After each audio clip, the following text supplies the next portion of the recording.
Hello guys, আসসালামু আলাইকুম। আজকে আমি রান্না করব গরুর নিহারি। অনেকে আপনারা বলে থাকে এটা গরুর ছাট মাংস, কিন্তু আমরা বলি নিহারি। তো এই সেই গরুর নিহারি। এই গরুর নিহারি কিন্তু ভালো মতো ধুয়ে নিয়েছি গরম পানি করে, যাতে কোনো ধরনের ময়লা না থাকে। এখন আমি রান্না তুলে দেবো। দিব পেঁয়াজ।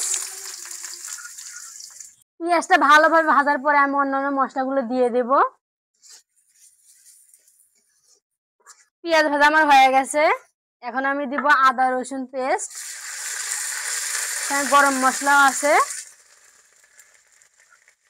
মরিচ বাটা,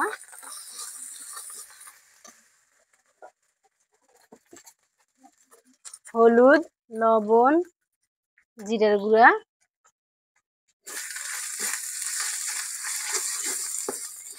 মশলা কষানো দিয়ে কিন্তু তরকারিটার স্বাদ। তো মশলা যদি আর ভালো মতো না কষায়, তাহলে কিন্তু মশলার কাঁচা গন্ধটা থেকে যায় এবং খেতে কিন্তু ভালো লাগে না। মশলা কষানো আমার শেষ। দেখেন মশলা থেকে তেল উঠে আসছে। এখন আমি নিহারিগুলো দিয়ে দেব।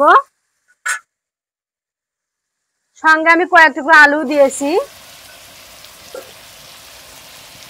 কারণ এই নিহারিটা আলু দিয়ে রান্না করে ভালো লাগে, একদম মাখা মাখা হয়।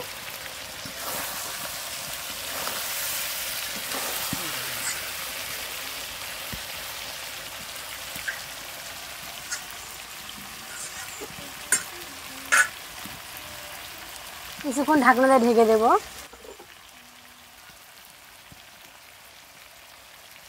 তো নিহারি রান্না করতে করতে আপনাদের ভাইয়া বললো, সুমি একটু রুটি করে দাও না, রুটি করলে অনেক ভালো লাগবে খেতে।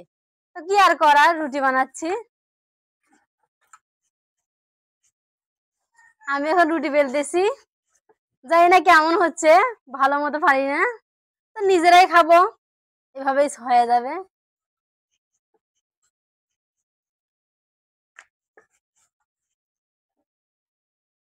অল্প আছে, আমি রুটিগুলো ভেজে নিচ্ছি, কিন্তু রুটিগুলো আমার ফুলতেছে না।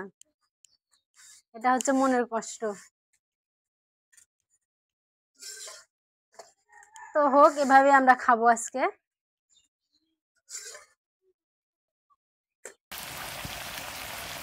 রান্না কিন্তু আমার শেষ। এভাবে আমি রাখবো ঝোল ঝোল, কারণ রুটি দিয়ে খাবে যেহেতু।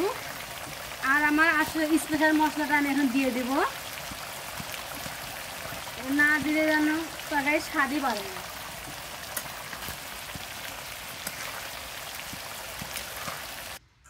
তো এই যে আমার তরকারির ফাইনাল লুক। তো সবাই কমেন্টে জানাবেন কেমন হয়েছে, এবং পরবর্তী ভিডিওতে দেখা হবে। সবাই ভালো থাকবেন, সুস্থ থাকবেন। খোদা হাফেজ।